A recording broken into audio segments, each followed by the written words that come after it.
Karena ini anatomi telinga,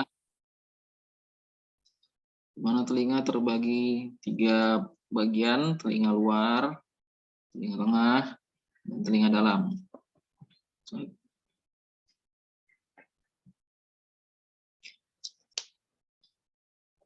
Pertama, kita bicara tentang perforasi membran timpani. Ya, di mana perforasi membran timpani ini sering terjadi, kebanyakan tidak berkomplikasi dan bisa menyebabkan infeksi. Perforasi membran timpani terutama bisa terjadi pada penderita dengan disfungsi tuba Eustachius, di mana jika perforasinya kecil bisa ditutup ya dengan tindakan yang disebut miringoplasti, dan perforasi yang lebih besar bisa diatasin dengan tindakan timpanoplasti. Ya. Timpanoplasti tipe 1 ya itu disebut juga miringoplasti.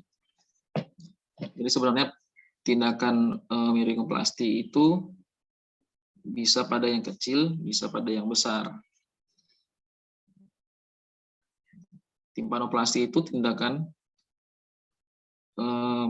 menutup perforasi dan disertai rekonstruksi dari kavum timpani. Ini gambaran dari perforasi membran timpani. Ya, ada perforasi sentral, ya, ada perforasi yang marginal. Ya, ini ada yang kalau 90% ini kita sebut juga perforasi subtotal.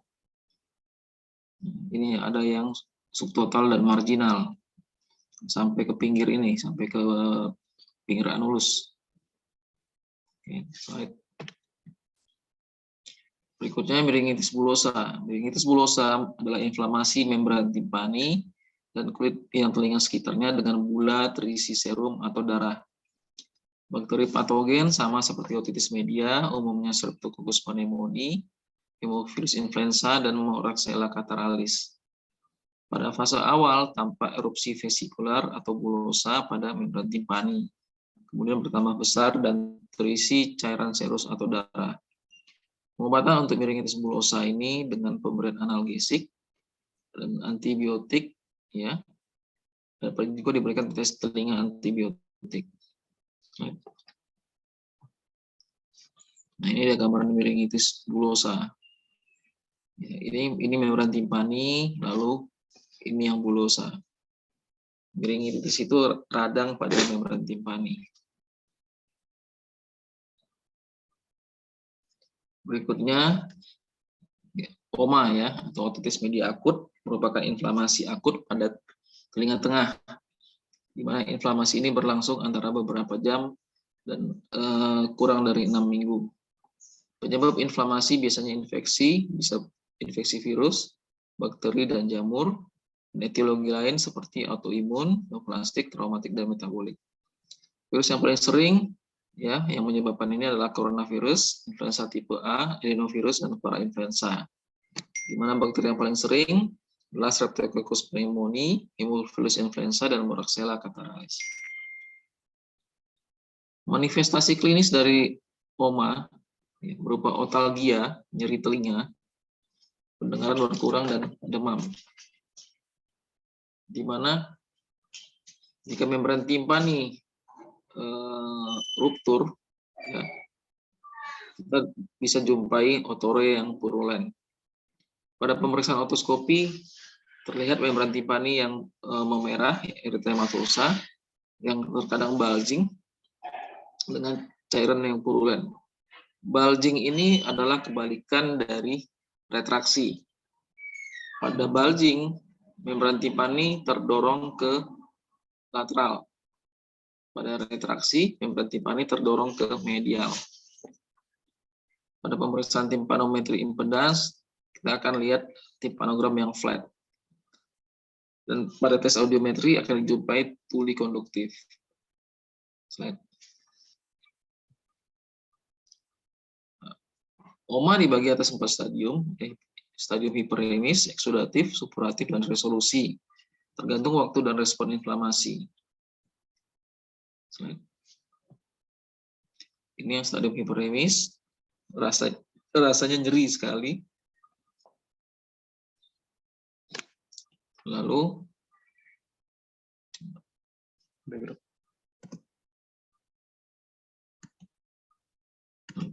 nah, ini yang stadium supurasi. Salah.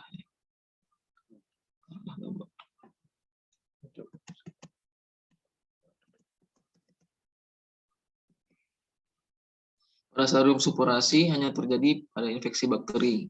Pada proses ini respon imunologi merusak bakteri yang masuk oleh makrofag, mengakibatkan kumpulan cairan purulen di belakang membran timpani. Ruptur membran timpani terjadi selama proses ini. Ruptur di sini bisa disebut juga perforasi membran timpani. Jika proses akut telah sembuh, jika masih ada perfusi steril, akan terbentuk otitis media efusi. Ya, jadi bedanya otitis media efusi dengan otitis media akut adalah sekretnya. Pada otitis media efusi, sekretnya cenderung bening. Pada otitis media akut, sekretnya purulen. Ini gambarnya salah. Diagnosis ditegakkan dengan tanda-tanda sebagai berikut: adanya bulging di membran timpani, ya, dan hilangnya mobilitas membran timpani. Lalu ada otore jika sudah terjadi perforasi pada membran timpani. Mobilitas membran timpani itu bisa dilihat dengan menggunakan pneumo-otoskop, ya, atau dengan otoskop Siegel. Dengan dua alat itu kita bisa melihat mobilitas membran timpani. Ya, jika ada cairan di belakang membran timpani atau di kavum timpani, maka mobilitas membran timpani akan berkurang. Mobilitas membran timpani ini disebut juga dengan compliance. Slide. Pengobatannya, ya, diberikan antibiotik, ya, golongan penisilin, ya, contohnya ampicillin, amoxicillin. Ya, jika pasien alergi dengan golongan penisilin, diberikan golongan makrolida, contohnya erythromycin, ya, atau spiramisin atau azitromisin. Bisa juga diberikan analgesik dan antipiretik bila demam, dan dapat diberikan nasal dekongestan. Pemberian nasal dekongestan harus memperhatikan tekanan darah dari pasien. Jika tekanan darahnya tinggi, jangan diberikan nasal dekongestan. Nah, ini adalah miringotomi, ya. Miringotomi ini tindakan operasi pada membran timpani. Mana membran timpani diinsisi, ya, lalu cairan di telinga tengah itu dikeluarkan dengan menggunakan suction. Prosedur ini dilakukan di bawah mikroskop atau endoskop, dapat dilakukan dengan anestesi lokal atau anestesi umum. Jika pasiennya kooperatif, bisa dengan anestesi lokal. Tapi jika dikhawatirkan pasien tidak kooperatif, harus dilakukan dengan anestesi umum. Insisi ini, ya, dibuat pada kuadran antero inferior atau posterior inferior. Insisi ini dibuat dengan menggunakan alat yang disebut pisau miringotom.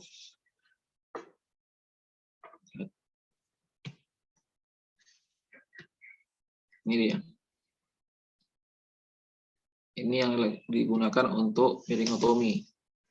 Jadi sebenarnya dia tidak diinsisi seperti ini, tapi membran timpani itu cukup dicoblos dengan alat ini sampai di sini.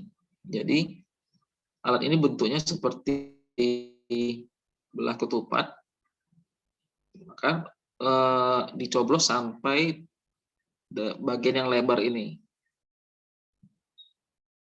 Bagian yang lebar ini cukup untuk mengeluarkan sekret dari kavum timpani ke liang telinga. Juga bagian yang lebar ini cukup untuk memasukkan pipa ventilasi. Ini ada dua jenis insisi pada membran timpani, ya. Ini yang radier, ini yang sirkuler. Masing-masing ini punya kelebihan dan kekurangan, di mana insisi yang B ini akan lebih mudah menutup daripada insisi yang A ini. Karena insisi yang A ini memutus alur dari membran timpani.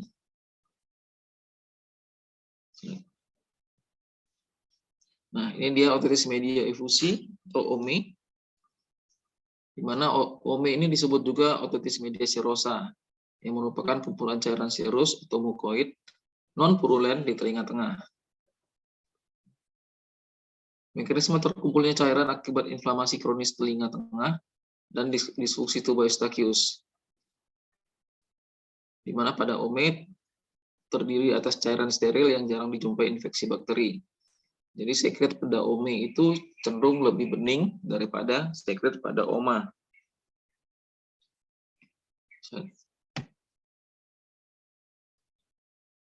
Pada anak-anak, tuba eustachius lebih pendek, lebih fleksibel, dan lebih horizontal dibanding dewasa. Itu sebabnya OME lebih sering terjadi pada anak-anak. Meskipun OME juga terjadi pada orang dewasa, namun kejadian pada anak lebih banyak daripada dewasa. Ini dia perbedaan tuba eustachius. Ini dewasa, ini anak. Ya, cenderung lebih datar pada anak-anak dibanding pada dewasa.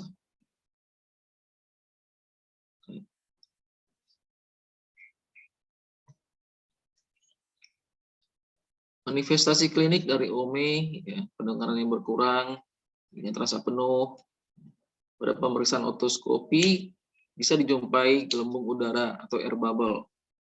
Ya, kelihatan gambaran gelembung udara di membran timpani di daerah pars tensa. Pada pemeriksaan audiometri dijumpai tuli konduktif. Pada pemeriksaan timpanometri dijumpai kurva flat dengan volume yang telinga normal dan tidak ada refleks. Slide. Ini dia air bubble.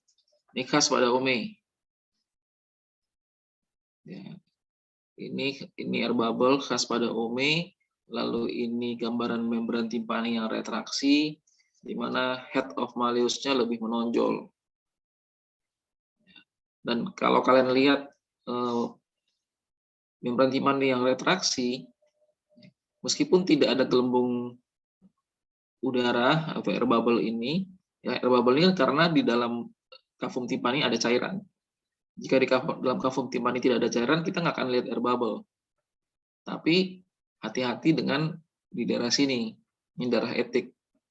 Pada retraksi, terkadang daerah etik ini cenderung untuk tertarik ke dalam, retraksinya lebih kuat di daerah etik ini, ya itu yang bisa menyebabkan timbulnya pocket, ya di etik ini yang disebut dengan etik retraction pocket.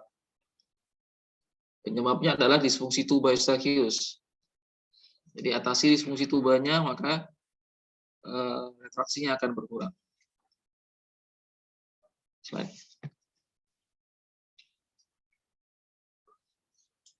OME yang lama dapat terjadi atrofi membran timpani, disertai fiksasi dan erosi tulang. Erosi tulang pendengar maksudnya. Nah. Berikutnya adalah otitis media kronik atau OMK atau OMSK, atau dalam bahasa awamnya disebut telinga conge atau tungkian. OMK adalah proses inflamasi di telinga tengah yang berlangsung lebih dari 3 bulan, di mana ini terjadi akibat disfungsi tuba eustachius jangka panjang dengan aerasi telinga tengah yang sedikit, serangan OMA berulang, infeksi telinga tengah menetap, atau stimulus inflamasi kronik lainnya. OMK dibagi atas yang tipe aktif, inaktif, dan inaktif dengan reaktivasi frekuen. Menurut Nadol, ya, Nadol ini salah seorang ahli otologi dan dia juga mengarang buku. OMK ya yang aktif bisa disertai kolesteatoma, bisa tanpa kolesteatoma.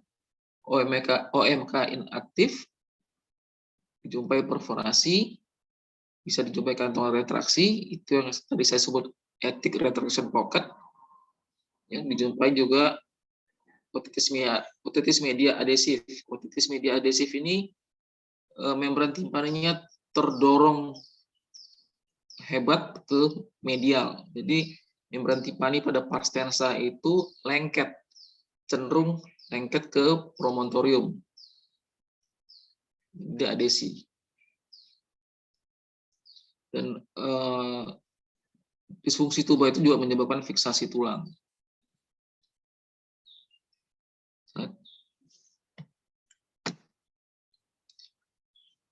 OMK aktif dan kolesteatoma. Ya. Kolesteatoma ini adalah proses erosi oleh epitelium squamosa yang terperangkap yang menghasilkan desquamasi debris keratin. Di mana kolesteatoma ini dibagi atas kolesteatoma yang kongenital, yang bawaan lahir, dan kolesteatoma yang didapat.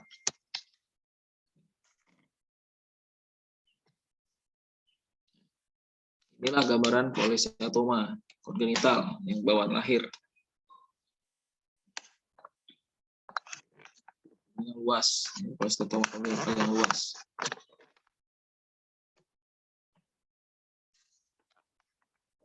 Ini kolesteatoma didapat. Retraksi pars flaccida itu yang tadi menimbulkan ethnic retraction pocket. Jadi harus benar-benar paham ya, mana yang ethnic retraction pocket, mana yang perforasi etik. Kalau perforasi etik sudah perforasi, membran timpaninya sudah bolong. Tapi kalau retraction pocket dia tidak bolong, tapi kesannya seperti bolong.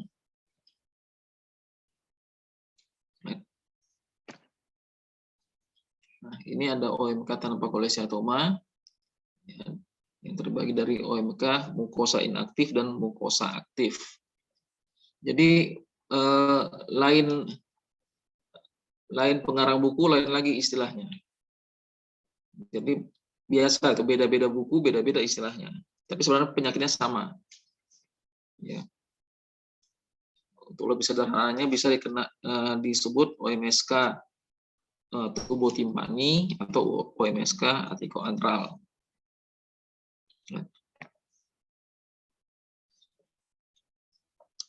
Ini tanda-tanda dari OMK mukosa inaktif, ya bisa dibaca sendiri. Ini tanda-tanda dari mukosa yang aktif.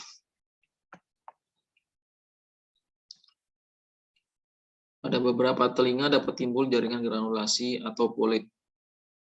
Jika dijumpai granulasi pada liang telinga, harus dilakukan operasi untuk mengeluarkannya.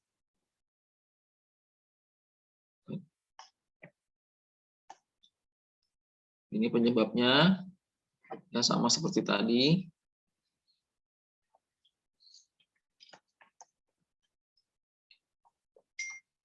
Ada beberapa kuman yang sering pada OMSK ini, ya, berupa kuman aerob seperti Pseudomonas aeruginosa. Kuman ini yang paling banyak dijumpai. Kemudian Streptococcus aureus, ya, lalu bisa dijumpai Escherichia coli, Proteus species, dan Klebsiella species. Dijumpai juga bakteri anaerob seperti Bacteroides species dan Fusobacterium species.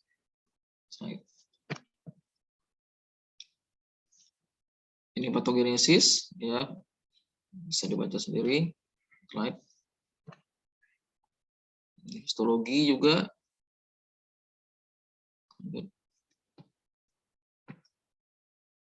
Nah, ini gejala klinis pada OMK. Telinga bernanah, ya, congek. Bisa terjadi gangguan pendengaran dan perdarahan karena ada granulasi biasanya. Lalu ini tanda pada membran timpani, ada perforasi sentral, perforasi etik, ya, di daerah pars flaccida, dan perforasi marginal. Bisa dijumpai retraction pocket, ectic retraction pocket, dan dijumpai juga cholesteatoma. Cholesteatoma ini bisa dijumpai di liang telinga, bisa dijumpai di telinga tengah.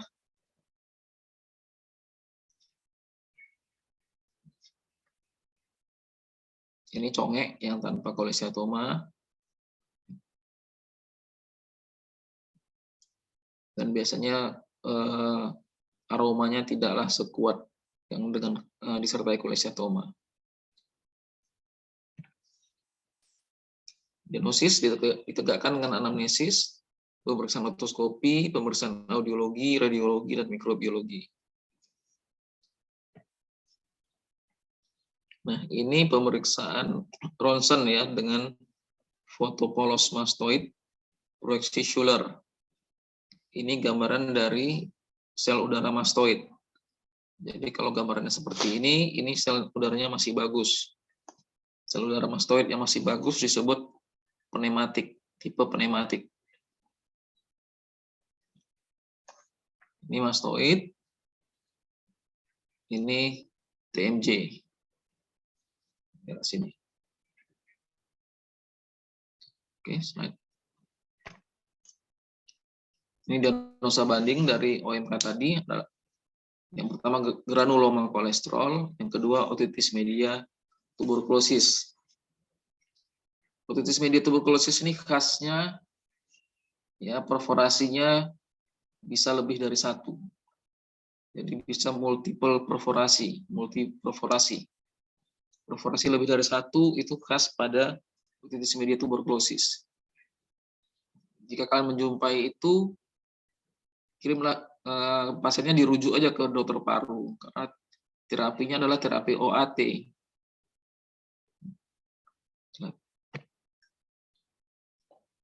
Nah, ini tata laksana untuk OMK tadi. Tapi ini tidak diberikan untuk OMK dengan TB. Kalau OMK TB diberikan terapi obat TB, OAT. Lalu ini prosedur operasi untuk cholesteatoma, ya. Yang pertama atikotomi, lalu ini prosedur canal wall down, yang terdiri dari radikal mastectomy klasik dan modified radikal mastectomy.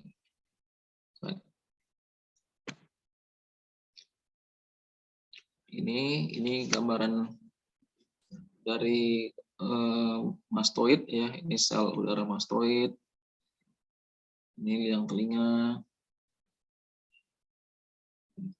Ini dalam berbagai posisi ini.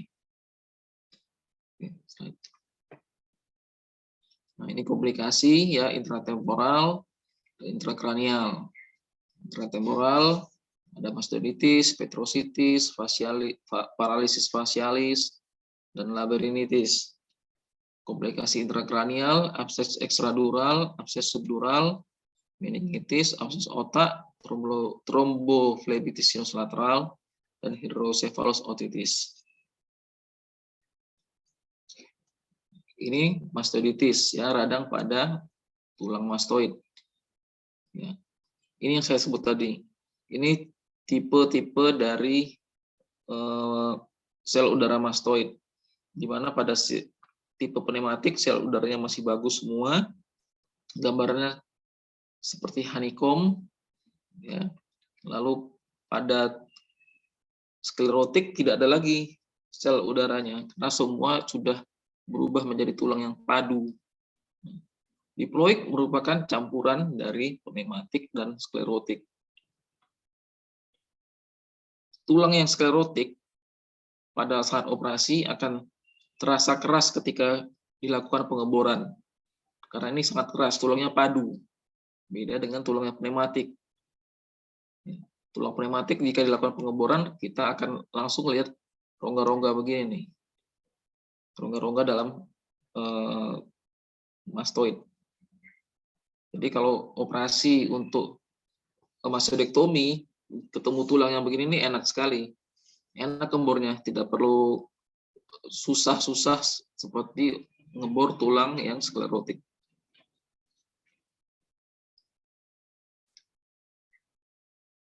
Ini faktor-faktor yang mempengaruhi.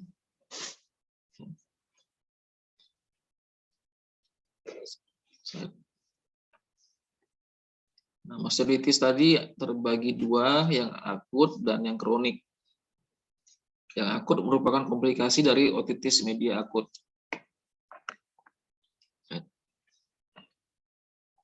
Ini gejala dan tanda dari otitis, dari mastoiditis akut. Nah, ini abses yang berhubungan dengan mastoid. Ini post-auricular abses. Dan ini basal abses. Basal abses ini dia turun di motor sternocleidomastoid. Jadi basal abses dia berjalan pada sternocleidomastoid.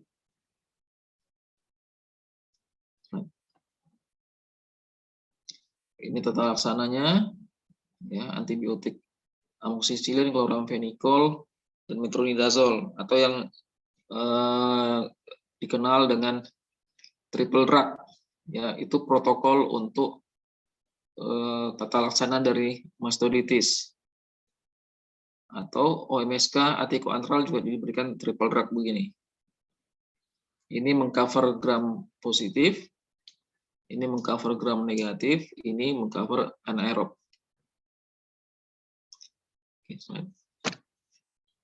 Nah, ini mastoiditis kronik, ya.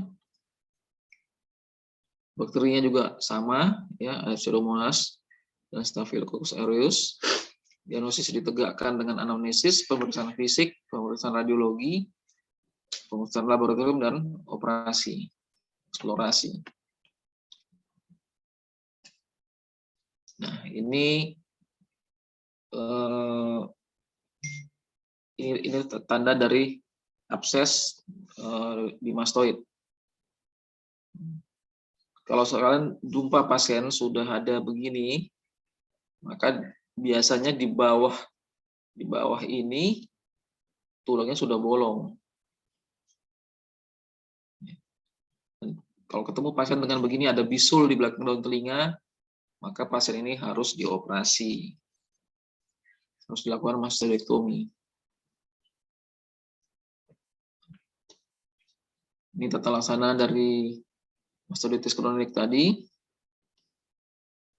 Oke, slide. Oke, terima kasih. Silakan, ada yang mau bertanya? Izin bertanya, dokter. Ya.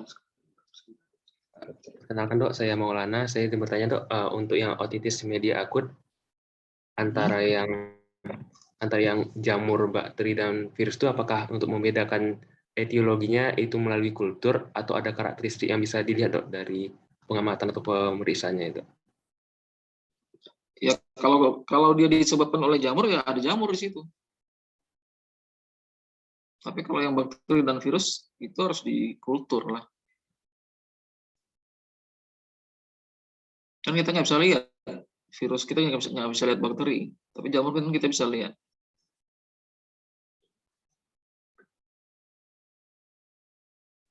Jadi pemeriksaan yang telinga itu nanti ada di gambaran seperti jamur begitu ya, dokter? Apa? Untuk yang etiologi jamur nanti kalau ada pemeriksaan liang telinganya ada jamurnya tampak makroskopis ya, dok? Iya, jamur kan akan kelihatan makroskopis. Beda loh tampilan jamur dengan yang tidak jamur. Kalian kan sudah dapat kuliah otomikosis kan? Nah, tadi waktu kuliah otomikosis, lihat nggak gambaran otomikosis itu seperti apa?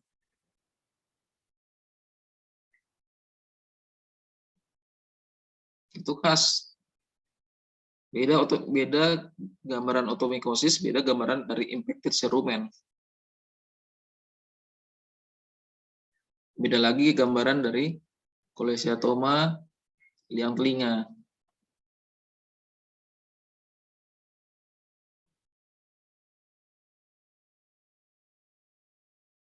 Baik, dokter. Terima kasih, dok.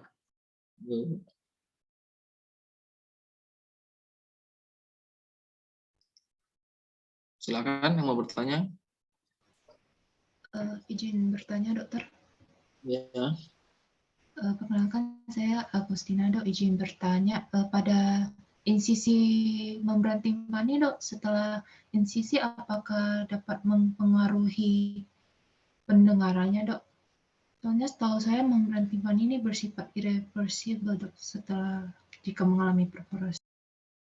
Terima kasih. Sekarang tergantung insisinya. Kalau insisinya yang radier, dia akan mudah menutup dibanding yang sirkuler. Jadi tergantung jenis insisinya. Kalau yang radier, dia akan mudah menutup. Insisi hari ini, besok udah nutup. Tapi kalau insisinya sirkuler, dia memutus alur dari membran timpani, dia akan susah nutup. Akan menjadi perforasi menetap nantinya.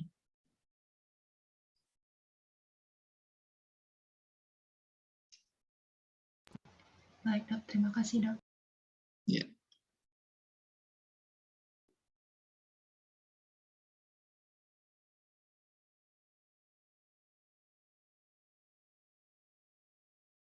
Ada lagi?